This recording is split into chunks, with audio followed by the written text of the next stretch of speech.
Tele tala fe avea e winga ya Trump mara le atunu Greenland. Le ngata foi lea. O wai foi ni isi o tustu singa manisi foi o finangalo faalia. Ile tula fono lo tomo faile li palmia o Samoa. Tio tato palmia. Patu ina se amendment po se pili foi. O tula fon fa vai. Ina ia fai ti ai ia ngai oinga po ulanga fa le fa kerisiano anisi o tapo inga i tono latanu. Ia peo nai mena la tatu tala no ai fo ile nei aso. Ai mo no fa talo fa tulipa ia malo latanu. O fea lava le pe tuol kilopelo o ia la mai ai. Ta lofa. Tato te siile i inga mal faaftai na tatu tapa o fasina langi. Ona o lana tau singa lofa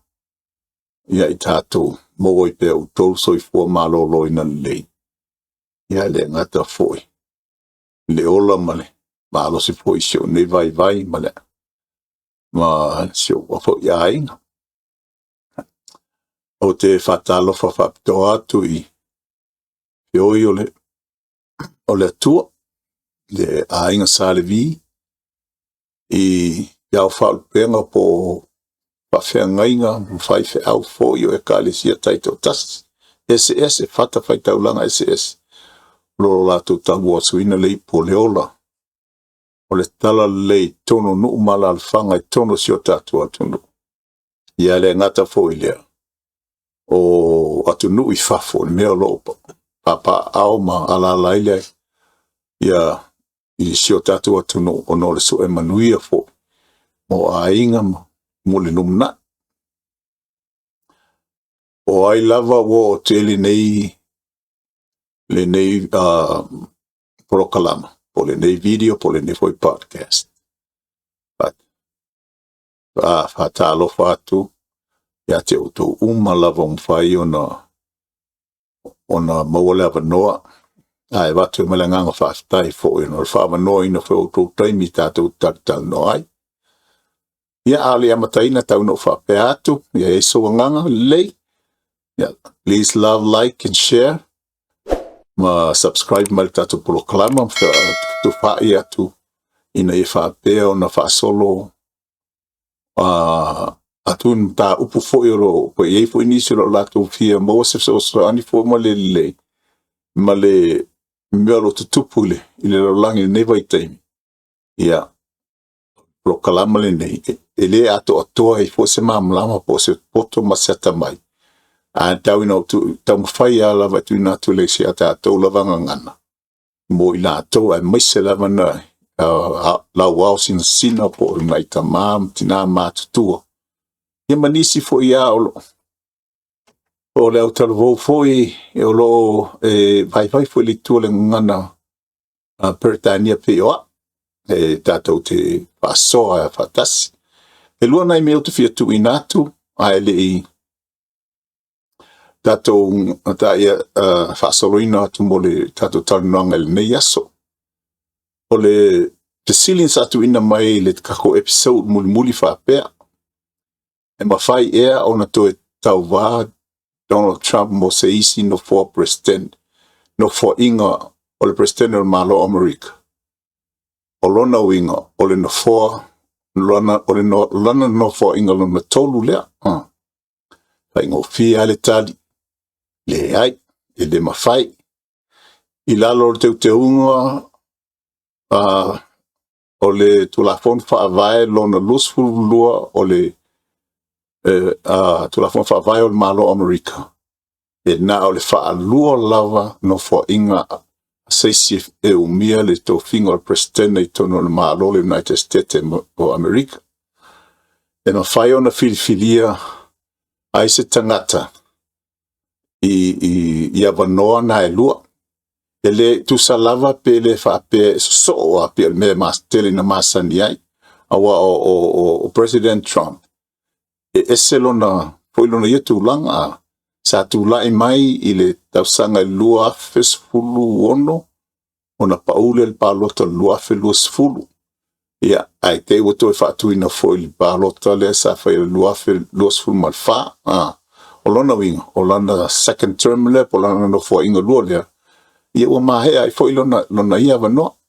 Lea sa wale mwhai ona sui, ole, sui whai se amendment i tono o fono whai tula fono o Congress Amerika ma Senate e whai ai ona suia. Ia le tula fono. I pea whai o le tūlanga le fina ngalo i ele atunu. Mai la tolo whai lau whai tula fono le atunu. Ia whama maanga na nafsili. O leisi mi o te whitala noa tu e se tasi o le tato o mai mōna. E le pengar kai koruanga upu tu mai lana. Sawa i tua mal whaupunga Malaysia e luanga post on comments whai mai. So ia le pepelo. Sa mo whamai tato lang comment mo whamai tato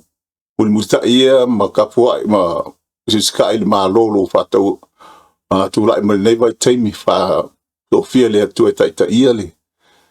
tato malo ile uso po to fine po ai lava sa o le polea o tu lai tato malo o ina tato fa sin tau ai to saul le post long lo ma so ia le pepelo me la le no fa to el tato au fa fonga mal tato le por kako la prokalam elo se pisingisi ele su engi ocupe o te ola il pe foi ada fa pe fongo ko ke vai ai pero pe fa lu post ile ia tuina tu ile aso pe aso lava mal post mal prokalam le ia tia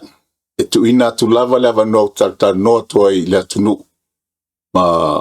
o ai lava o bole lava no ona fa so mai le pe no fa ia ele ato toni information o tuina tu i tatum ta upload tato tal no a te fia vai ia ila to o e fia fa so mai ma mai o la to finangalo ai lo lengo fongo voa o so mai fa mai pepelo au te lilo po la pepelo le no fa ia o me lo te fa ia to ai fa pe ele leile le ona ile pia e mo ia foi lele ai kau malama mai ole aisa menga e mo e ke ia o so mai lunga ma fai mai am kwale malama le mele e tala no atu ai me lo ke fa pe ko au ia la to ele o tele pe o nisi polo kalama fa mai ko pe fa halu lai mo e kawai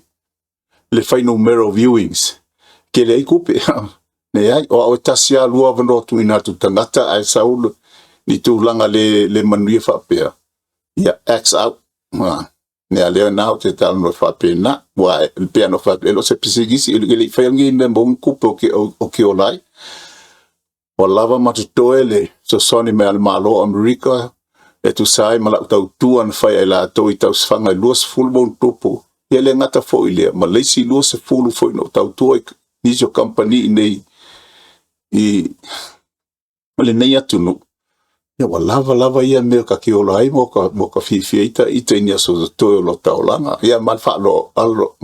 lava te tu na to i fa pena o te piatal noa tu lava a tono popo o to sila ile pe whaalongoina fo ini upu ni whamtalanga ile news e winga ile meo lo tupu nei lea whape lo kama whaia ia Trump e whaakau ia Greenland pe annex Greenland by force no hinga pia tau wha se vai ngā au e o so wha i Greenland. O Greenland, ia po se lau ele lanu lau ava, o se lau ele lang mea maka. Ea foi o se motu e le tu o le northeast o ka ngaka ma le United States, lunga lau li ku le north. O Greenland foi, o se motu po se territory lea ale malo Denmark, po Denmark. O tu sa Denmark officially e o ninga ia Greenland. Ai, ua lewa tau sanga, wa tsara le ke mi momoano wha alongo ai, o le taimi o le onos fulu lima sa, o le onos fulu onu. Tau wha alongo sa tuina atua e Amerika lana ofa, ia Denmark la tau te whatawina ia Greenland. Ona sawa liwa pena, i fo isi au president, e tasi lava le tali Denmark. Greenland is not for sale. No mea umalama la pasia mai lunga o le malo o whaatasi. Ia wa au whaatasi uma ia i rea tūla. Ina wa tūla i mai Trump. Dat sata le i loa foi o se tasi le o vaenga sa o sa e lana campaign. Ina ia whaapea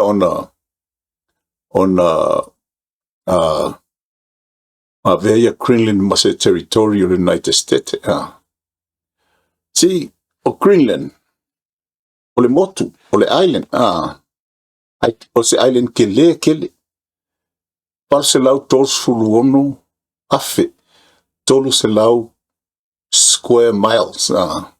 whaatu se tusala pe o le atunu o Mexico. O Mexico e fik se lau ono sul tasi afe. Ono se lau fulu square miles lona tele. No winga, kele a koe Greenland. Ai al population lao Mexico e se lau luas fulu valmon tupu miliona. Al population o Greenland na li limas fulu ono afe. No winga, kele ma al population na kako sa mo tu to tasilalo yon no foi ni sio tatu atunu ili nei vai te ya o tato e po le lusa la wafe na o i Greenland na le lus fulu na le limas fulu ono afe le fa ingo la to tangata o le ngai voi mo e valos fulu pasene o le island ako kava el aisa o le aisa. Ele fa pio se aisa foi le melpe ha o le sama. O le mena. O lona on nga onga coast ile tu i Sisifo ma le tu le coastline ile tu sa. Le la ia lau ele ia lafule e lo mau ai le lafule mo le lanu lau avola au matu on va pena ona foi la tele na no po ia le population po tangata no o Greenland. Ia o so matalanga langa ile motu le o Greenland ai o le facility o le ele me o nga kele Amerika ina ia avea ia Greenland e mo se territorial o Amerika atatu tano territory e Taipei o le vao Amerika po le relation Amerika ma si o tato tu so alo ile tu sa i Amerika Samoa o le territory na Amerika Guam territorio Amerika o Puerto Rico o territorio Amerika. E tu sa o ngata uma no foi na tele o lato e feo i fuso le e un pule ala ko e alu lava i lungo o whainga malo fa Amerika. Pau lava me le nisio me le ausia i lato pe a whaia le ia le kaimel pa local president ele mwhaina pa lota lato le president Amerika. Ai mawhaiuna pa lota lava lato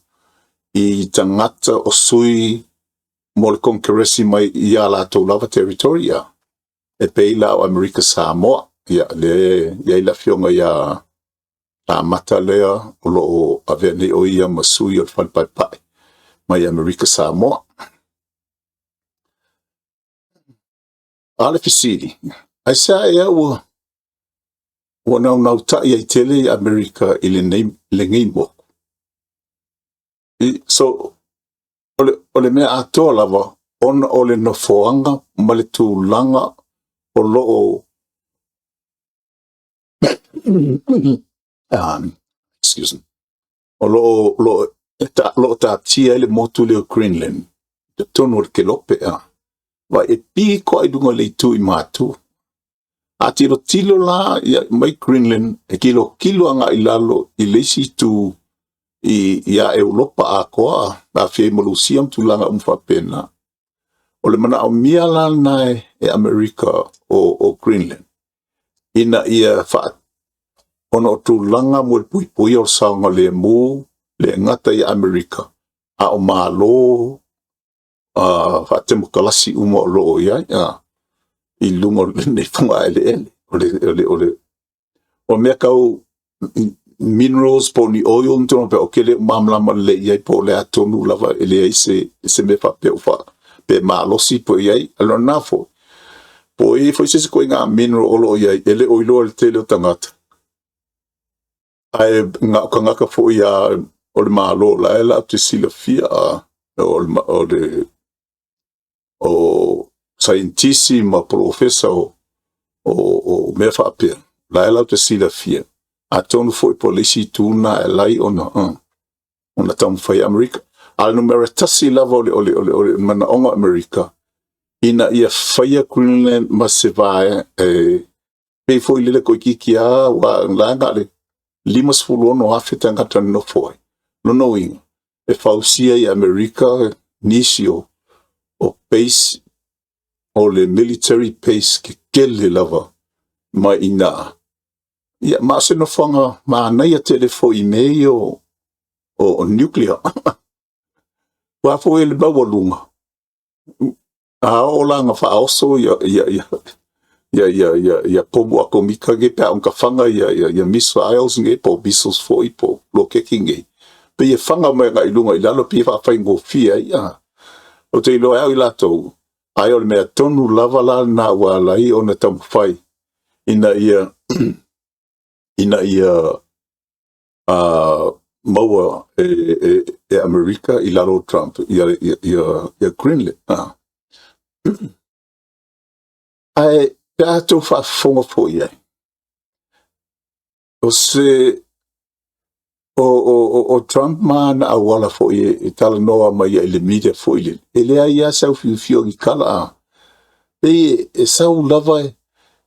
fa pe mai o gale wa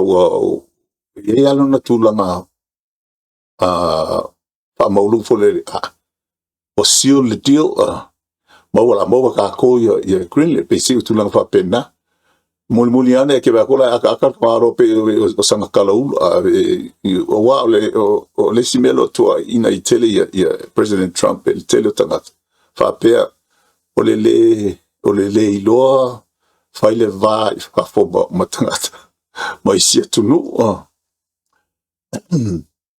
o le awana fa leo ia o na manatu na matua fa te ia kele la lanki ya fa pe la a ko le so fa inga o le simel wa atili le kele o ta opo ne o le awala e li poki mai le media le situation le winga ya Greenland ma Trump ia fa mai ia le li poki muli le lo ka ki ngai o enforce Europa ma ke le isi ma lo le NATO ia la to va nga au wa vaku i Congo Greenland pui Greenland ke wo so fa ye Trump a si lo to wo pe o va nga au fo lele o sa ngi mo se ka wo fo lele mai ya tunu Europa fa pe o senda ko per ka ngia se petali na ko sen mai Denmark se ingo sen mai Sweden se se pe fia se lau pe fia afe ka ngaka pe fa pe nalo ga ana tot sul fitu tangata noi ani tangata telo ni tangata more security ole land o manisi fo la to o fa yesu suenga mo tulanga fa la o tulanga fa university los la ko studying apele ia le atunu a walo fa pena wa atile la ono ona pe e karikong uma ia ku wa yo tunu uma ia lo fa pe o le NATO wa America for United States of America o le part o le NATO wa ku uma la le kel ku ke le faingo fita wa tunu uma le America pe ka ngia Scotland, Wales, Ireland o Denmark, Switzerland for neutral ia isia mangi ne tele atunu a pe fa folinga mai ako social media wo pe la ko fe kawaii el NATO le ai mastu langa fa pena o yai ile atu langa ole o tai foi la o nei malo wala to tali mai foi ini tu langa foi le pe fa ali mai ai la fa le mai la to le fifia ya Trump malanga bu pa manino mai lava tai lava la to green lava la to ele oni o loa e fa tawai se tunu no winga la fa mai ele fa pe o ko America ma se fia pilionga o nga mai lo green mo la to asa file survey ma va ai silia tu tele tangata kono tono Greenland e manao e mai la ko la lo United States ai ono o Greenland o lai tu ole malo o le territoria Denmark ya o Denmark e tauna fai unga ato nei tulanga nei foi inisia tunu na matan tal noi fai ti tio lo la to fa lango i America ai mai se ta upu tau puinga mo a fe fata tau inga la se atunu e sili ona fai tio le tu la yo se o saina o Lucia la o Russia la ko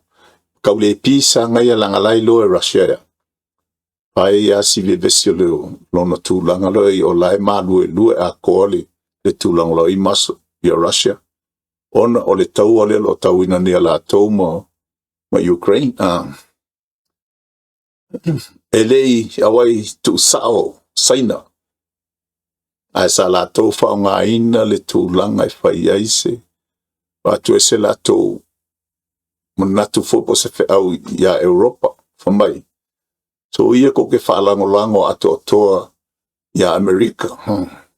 arwa namia o le mea lava na lo tuina tu pe Trump i tono malo le NATO o ko vals full paseng el fanga yo ingol NATO e ko kongi America na le luas full pasene a fiese fulu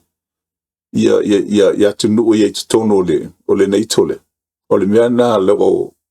na le o ya le tulanga na ya Trump mulanga lona lefi fia il NATO for not paying their fair share ile fa malos ya wina o le NATO i tulanga umala vetauna ida ua mata ona pe wa take serious e ma loyo le NATO la to wa famtalanga tulanga umfa pena nga sui e foi le taunga kopo le tulanga foi o saunoanga President Trump ina wa matua vela tele tali mai la ya to por vagal NATO na mata ona sui le leo Trump ile fonotanga i Davos na ia ta o fia le faunga ina o la fonga fasanga i Europa e makau le foi le tariff le nga pose Trump i Europa ia le piwa wa kau ease out ai kamaro ile tulanga na na ye fa pe mai le fa nga ina le malo si fa militeri ye le wo so lava fai u kan kusia le me kusia ele ale yes fu fa pe ina ia fa nga ina le militeri next ia I fo ia Greenland na suil tanoanga ile nga lua fa tasil arti na fa tia ile vesi ai ole fa tuanga o uma ona afia no winga ole fa tuanga o malo uma NATO lesi malo ai masi America ya pe wa afia on ol tulanga le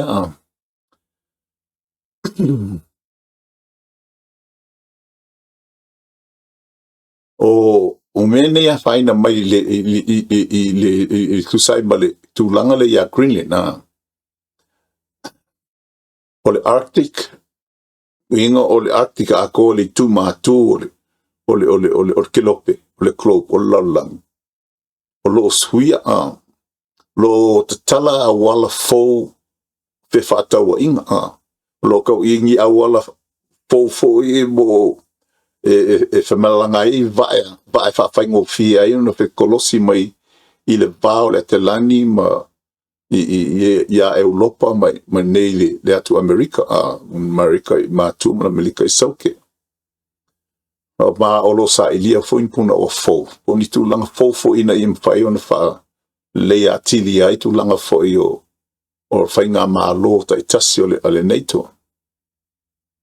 ole fesili le taua o Greenland mau tino lava le taua o la kau o lungu ia mai o la kau ia mau o le kau o le fesili o le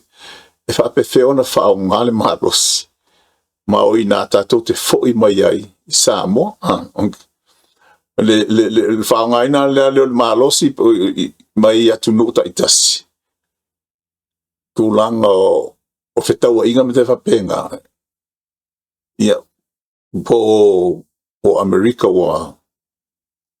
most powerful nation on earth o le ale wala ka mo fa no fa ngai le la le power le I America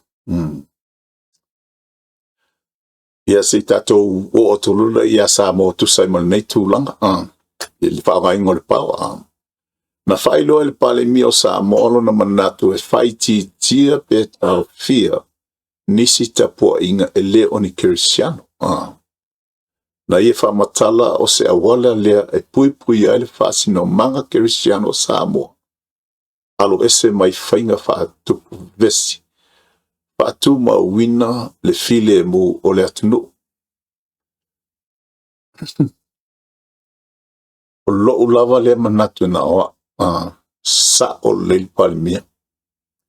o tova ele me o tupu nei America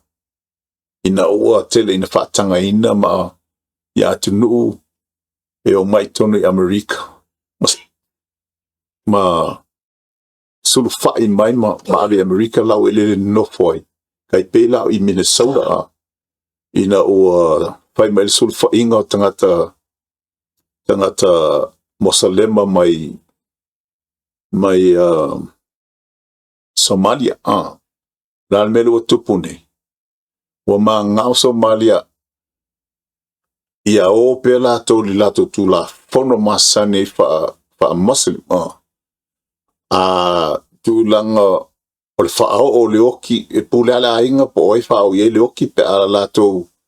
e mai se lava I tamaita soli tu la fono lenga via po le mulua tu langa fa pena o le alfa o le oki e va vai ese le au po le udu tangata o mela na lo tulang fa pe le lo fa sino tonu ia ile fina ngalo le palmia sa o le la fiong al palmia le sumo ia la uli al malia to ile fai tate fia fo ia ile to sanga lua su fitu na suia ile fa vai o sa mo fa ilo ai o sa mo o se tunu Cristiano ai le tusa tali e tangata o nisi e lango ina le manatu ia o tele ilole me ko loa le fako amakango ta wow nisi o to sa fa longo i fo ile o lato malama fo ile tūlanga ma nei lava ai fai masifina ngalo seisi fo ile tūlanga tausanga lua fsulu fitu na sui ai whaavai o Samoa mwhailo ai o Samoa se atunu Kerisiano ia langa tato whiola mai o Samoa e tapua ile tu ai le itu tu sa talia tangata o nisi e langoina le manatu o isi e au fia ai matai tai tuai o lapatai mai hai ata tau o tangata mai o ai ata tau o tangata sa o fo ya sa o tonga o talitonunga sa o winga o taise i la o la filinga pule ya o e po feme ki kalikongu ia ma le vai ina o le atunu le bawaila ile le manatu ese ma vai ai foi la ia le atunu ono tu langa yo fina ngalo fa alia e winga ile fa pe at okay au ngi ko ia se mosalema o se pahai ese o ai si kalsia hindu i te tonu o Samoa Elena o le tapo inga le nem ta upu o le pule male fasino manga no inga o le fasino manga o le fisidi o ie fai le fasino manga tato o le atunuu o le malo taulaina o maisi na vaenga o le tūlanga le me tautapua inga i nei Amerika o nei Amerika i le tūla fono whaavai ia is i le First Amendment le First Amendment o lau filifilinga sa o loko pulea o he polea le o le atapua inga te iai a fai fo ia o ki kapua i le la au ia le aise sifa aise langa nala na tulia ese mai le tele o tangata whaatuina ma aloia mai Europa ona o lato talitonunga ina ua mata mai le pilioka le Protestant por langa whaaporotesano o kalesia ia na fati ese mai i le kalesia katoliko lea mafua ai le tele o tangata ua mai ia penkanga ka whaapangka mai kia i mai whape o nuu o lea inga i nei Amerika ala me utupu o mai nei lato ua whao ese malo whaasanga tau ia perkangia mai atundu sa lato whaapea a vele nei atunu ma lato kelikori ma manu malo ai matuto o tasi tau sanga e afe fitse lau fitse ma leono masino yu lai la sofa le lalo o ile tunu nei o le melna there's amendment nga ia il tulafono vai America. It is called the separation of church from the state. Po le tu ese senga o le tu langa faa tu nunga faa le tangata male ma tu langa faa le malo ese o le mea fo le naiti sila ai nei tele o loo tele fo ina faini ni whaamasinonga inisio vā fo io o ekalesia ma le malo a wa alua le ekalesia tia e la tutupe o kupe uma le ekalesia e maua a arirako e ime te tau no tongi ai se tax ai ale ai o kupeanga le ana ekalesia lako paulava le mea ia e whaamaoni ina ia tau sapo fela whaanga e lako selek awa o tele o mea lato te mawai a lato tamo whainga i me tau seleni mau ke whai ako o le kele o ekalesia nei Amerika lato sila fo ia i le YouTube mo na o kangaka ia taita ia mo meo piliongea tele whai atu fo ile i ekalesia ia o salau solo atu i lau lande ai e kalesia lo patino nga o ngeia Amerika la ko lai fai ai po tono le aile e po LA po New York po fair le skeke fia milionga tupe lo mawai au te le tal no atula ia i tulanga ia whapena ai o le tu ese sengala na ese ono ole tula fono whawaiwa Amerika ole lawal tangata ia poa ia ta poa ia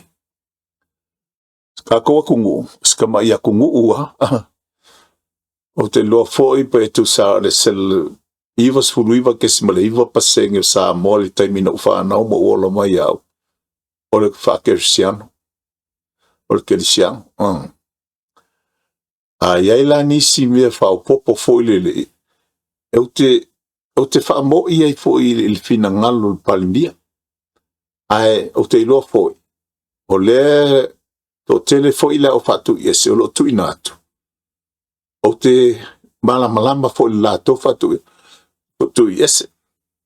a wakula so manatu foi le wa waku wa bias foi le pe wo fa au foi le il palimia malana pili po se tu la fono le tau fatu win ona ia la lau te loa o tangata kerisiano o te loa foi o i mea lo te tupu nei ma mea foi na ngā laionga o ngā involve foi ia le mitkeli a Amerika il vai loka i foi vai taimi a o fuli tōninga ono tu langa lava i o fevesia inga le vao ta po inga le kaua le pasnia ia na ala foi na wai Amerika ma le malo o fatasi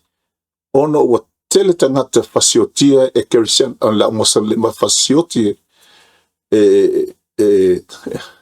tai o malo o Europe isi malo i o Europe o lau kerisiano fasioti tangata mosalema ia tato whaalongo foi lai whainga isi atu nui e mos le whatutuanga wha mosalema aso umaya lo paalu pea le whasalango nai tangata kerisiano ini maliu silio na matanga ma le mi ngau o le tūlanga na o te whaamoe lava e whai ei lava lo e manatu maine a iai se whaamoe mole love, like, share and subscribe but your comments o to fina ngalo ma e te mana o mia te le il tato mta upu nei ei fasilio te piet le se fasilia o ai e pule il whaamasino manga o se atunu e malosi tele le pule e tu lai mai le te no inga a vai o le pule ale malo o tu inatu ai muli mai wa kele ke o kangaka o le ale me o le a fai la sautali natu langa le ale fa longo I tangata e malepe fatu tuang lono inga ale consider inga le malo tai o malo ia fina ngalo tangata tu inatu Pio mele lo mo nei Iran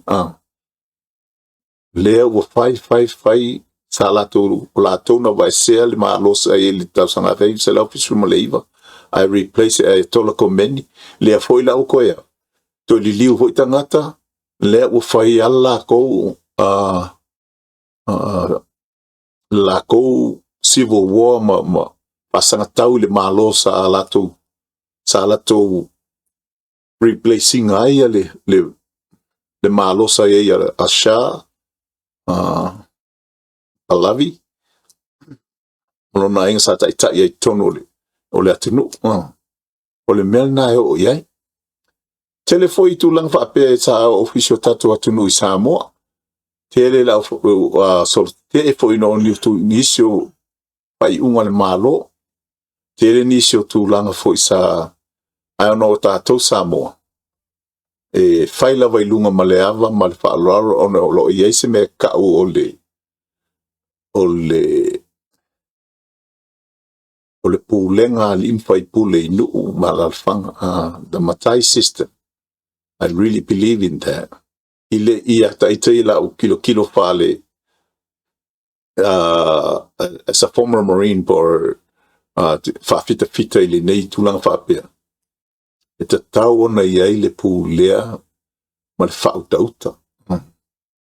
A whapea te pulea ia o tangata. E whasingo ia vai pi umeka e wā o le mele sa tichi a mākou ia le ne. Pe ngale ko whau ka ngaka, which is a team, a fire team. Kongula ko ngal muling. There's a team leader, ia maisi a wanga ko koru, is o le for the automatic weapon, o le grenadier, ia male afo, male si, male appointment, o la tona fai me make up pinga, ia make up the fire team, afan. Mata mai whapena, o le alau tala fai atu, i neitanga isi le wanga i tō pa fai ita, pe au whaatasi umai, pe iai se ese mai sona manatu, ai pena e, iai sau,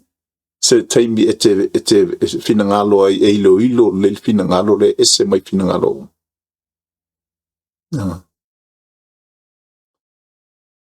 Tātou i Samoa. Lo ta yo tūlango ta po inga. I lo tātou, o le tātou anga nu, lava o whasisilia lava ai tātou le atua i mea E o lava i taimi o awartalinga o malo po le lava tūlanga. Ia sa lava le mai. Lau awale le tu. Al me sili tāua o ina ia mowar tūlanga o le loto ngatasi. Ai lai tūlanga fo i lea whātu i ese lea i tū. O le mea ngā lea tauke atapti ngai lea. Le tūlanga malo wha kem kalasi. Pai pāloka ia ma lilea ia lātou fo i tu sai fo i ma lātou i tu pe a whai o malolo. O mele la ka kuare wa ko kele aku e na langolangoina le finingaro. A mata ona wha malo sia le malolo wha sino manga i se e wala tapu ni ai isi pe a pe ua. That means being a dictator, dictatorship among your own nation. You shut them down, shut your people down. Before lili awing yang finga ngalo, pais alwal malo ya falme mga oye. Ya ono motu sia ilea o le loto ngatasi o tangata. Mela le o le afa avai mai or create chaos within a nation, within a government, and its people. O me silintawa o le Yamana ia, o le amana ia lea, o lato finangalo mo nato whaadia, i lea tūla.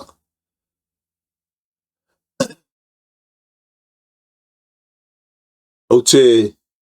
tuina tuai le whaatai o tātum tā upuna mo le Neipo, Greenland, ma le tūla whono sa molo o tamu whainei le tātou pālimia. E whaatuina, Pai lava la e filfilinga. Pai foi lo finangalo palmia. Ia male kapeneta male palmene. E uile i lunga o sui fai pule mai si o tau i tu malo. Ina e tu ina atu pe. Ono tu atu le faso ia le kapeneta ma taitai o malo.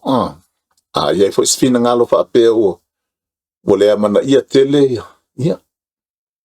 O kile fai ako le fai paul mea le wo ta uina tu me tupu pa ye tu langa fa pe na